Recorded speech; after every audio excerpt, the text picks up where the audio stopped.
So over the last few years, the embodiment of heroism in comic books has been treated like absolute trash by the companies that represent that. Whether that's hiring writers that think that first responders should die, whether that's having the comic book press like CBR talk about it being selfish to become a hero, you see this decline in this idea. We're going to cover those two examples today. We're going to talk about a writer being hired, what they actually think about heroism, and then we're going to cover this, because this, it says plenty. So hey there. Now before we begin, this is our second comic, Another Case for the Littlest Umbrella. There is a link in the description, and we could use your help. This is how we make a good product. We go out, we stay sponsor-free and beholden to no one. We challenge this mainstream. You can see exactly what it looks like. And we challenge the crazies that they empower. More on all of that at the end of the video. So today we'll begin with Ta-Nehisi Coates, who was hired to write Captain America, despite Captain America being the embodiment of patriotism. This is the way that he saw 9/11. We arrived 2 months before September 11, 2001. I suppose everyone who was in New York City that day has a story. Here is mine. That evening, I stood on the roof of an apartment building with your mother and her boyfriend. So we were there on the roof, talking and taking in the sights. Great plumes of smoke covered Manhattan. Everyone knew someone who was missing. But looking out upon the ruins of America, my heart was cold. I had disasters all my own. The officer who killed Prince Jones, like all the officers who regard us so warily, was a sort of American citizenry. I would never consider any American citizen pure. I was out of sync with the city. I kept thinking about how southern Manhattan had always been as ground zero for us. They auctioned our bodies down there in the same devastated and rightly named financial district. And there was once a burial ground for the auction there. They built a department store over part of it and then tried to erect a government building over another part. Only a community of right-thinking black people stopped them. I had not formed any of this into a coherent theory, but I did know that bin Laden was not the first man to bring terror to that section of the city. I never forgot that, neither should you. In the days after, I watched the ridiculous pageantry of flags, the machismo of firemen, the overwrought slogans. Damn it all. Prince Jones was dead. All hell upon those who tell us to be twice as good and shoot us no matter what. Hell for ancestral fear that put black parents under terror, and hell upon those who shatter the holy vessel. I could see no difference between the officers who killed Prince Jones and the police who died, or the firefighters who died. They were not human to me. Black, white, or whatever, they were menaces of nature. They were the fire, the comet, the storm, which could, with no justification, shatter my body. Sounds nice, doesn't it? The ridiculous pageantry of flags, the machismo of firemen, the overwrought slogans. I could see no difference between officers that killed somebody and the police or the firefighters who died.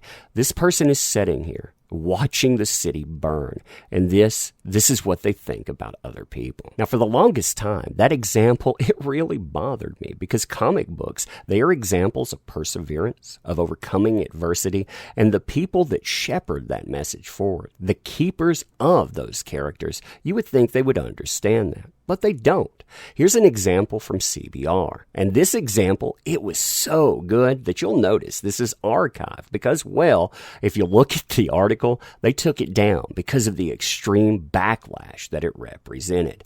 But yeah, look at this. So Steve Rogers wasn't a hero for becoming Captain America. He was selfish. While he's Marvel's golden boy, Steve Rogers deciding to be Captain America was based on his own selfish desires. Interesting. So Captain America is one of the most important characters in the Marvel history, and without him, many of the great stories of the Marvel Universe would not happen or wouldn't be the same. He is central to the entire framework of Marvel storytelling, and Captain America is emblematic of justice, honesty, and perseverance, making him the ultimate culmination of American ideal. However, the decision for Steve Rogers to become Captain America is inherently selfish. Steve was rejected from the military due to his small stature and health issues. But then his life changed when he was invited to join the Super Soldier program, which is how he became Captain America. However, when removing the context of what he would become, the decision is selfish rather than contribute in the ways that best suited to him. Steve chose to undergo experimental treatments to artificially enhance himself. Steve's choice to become Captain America is rooted in a fetishization of hyper-masculine rather than the innate desire to do good for his country. Interesting. So this guy here, who was part of the quote-unquote greatest generation that took down a true evil out there, they were just fetishizing hypermasculinity. By these standards, too, you shouldn't pick up a gun, because a gun out there, that's not you doing it on your own. Fight those baddies with your fingernails. I swear, what kind of logic is this? Now listen to this part, remembering what I said about perseverance and overcoming adversity. More than a soldier, this is a bold claim against America's golden boy, yet the context matters. Steve is initially someone unfit to serve on the front lines. He is tough and hurtful, but is the reality of the situation. If his concern was truly how he could best serve his country, he would accept his station in life and make the most of it. He's selfish for wanting to go out, overcome, be more, save lives, and take down an evil. Amazing. Continuing, he could have tried becoming a merchant marine, train as an officer, or stay home and help with the production of wartime materials. All of these could contribute to a war like Steve supposedly wants to, but that isn't good enough. Steve, in his eyes, has to be on the front lines.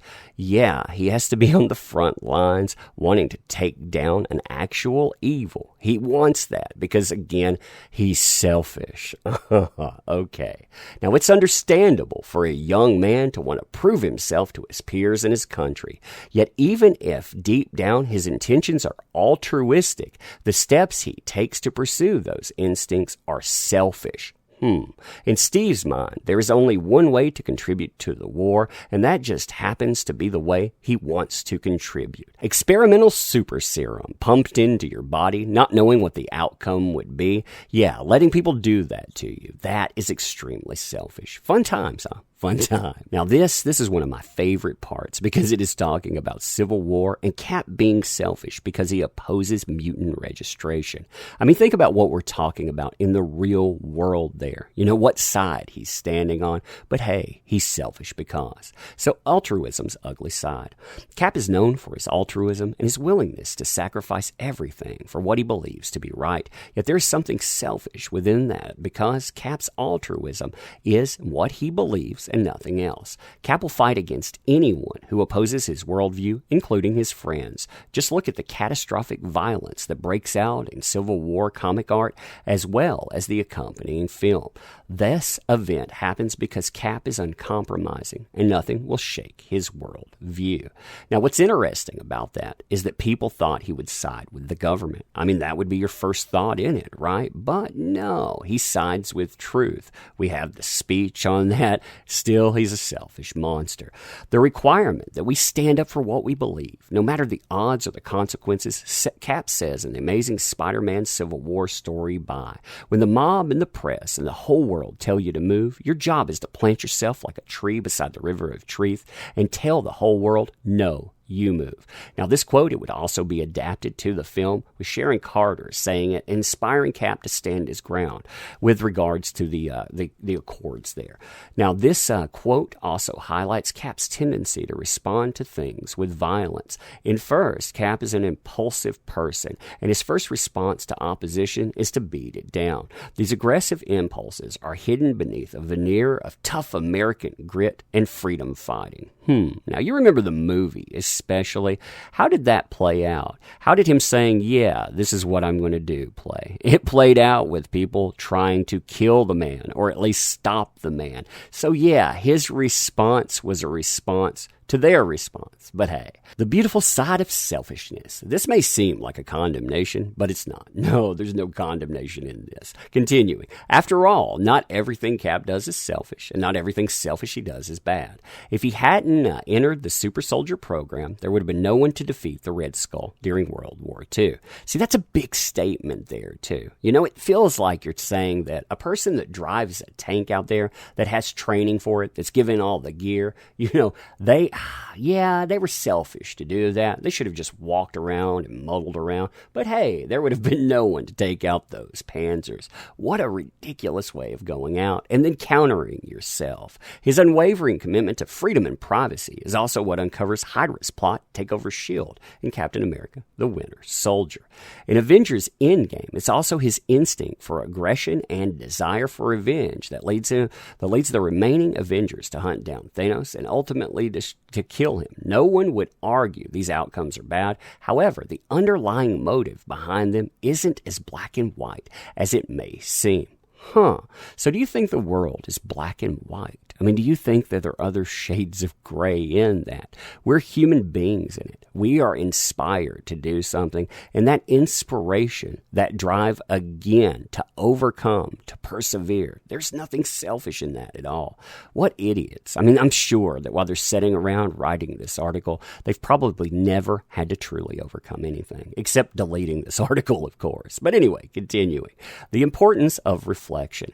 Psychoanalyzing a comic book character may seem trite, but there's a good reason to do so. For one, it makes Captain America more human. He's a fictional character, but he's also an important icon for many people, and he's a golden standard for what many fans want to live up to. Humanizing him may take a veneer away, but it makes the character, his actions, and his consequences more real.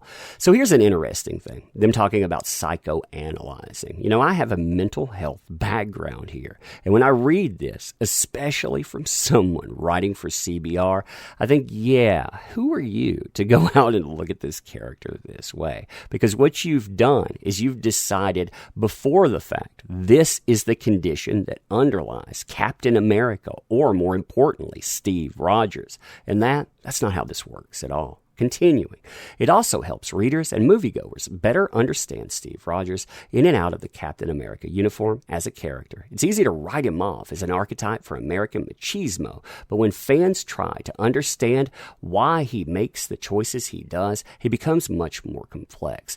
Being a hero isn't a black and white issue, and seeing Cap overcome selfish impulses for the greater good is far more rewarding than watching him be a do-gooder all the time. Yeah, no wonder that 404. But that tells you something, doesn't it? Much like Ta-Nehisi Coates coming in and writing Captain America, these people, they do not understand the archetypes that are out there. They do not understand going out and sacrificing in the name of. So they certainly would not understand anything about a Captain America. See, in this, all I heard was selfishness. All I heard was projection. And by the way, you know, you're not psychoanalyzing by saying, ooh, you're selfish. That doesn't mean anything, nor does it mean anything to say, I stood out there. It's September 11th, 2001.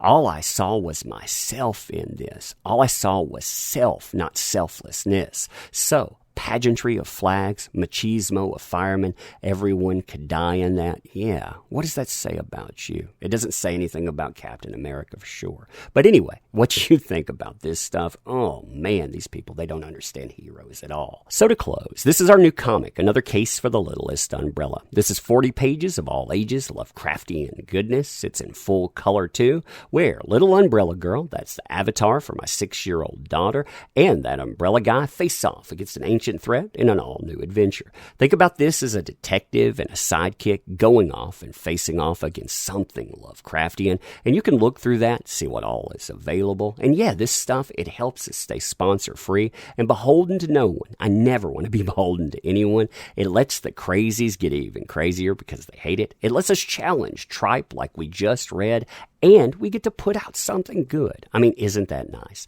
Let me say, too, thank you. I appreciate you for being here. Thank you for showing up. You make endeavors possible. And, yeah, have a great weekend. Thank you.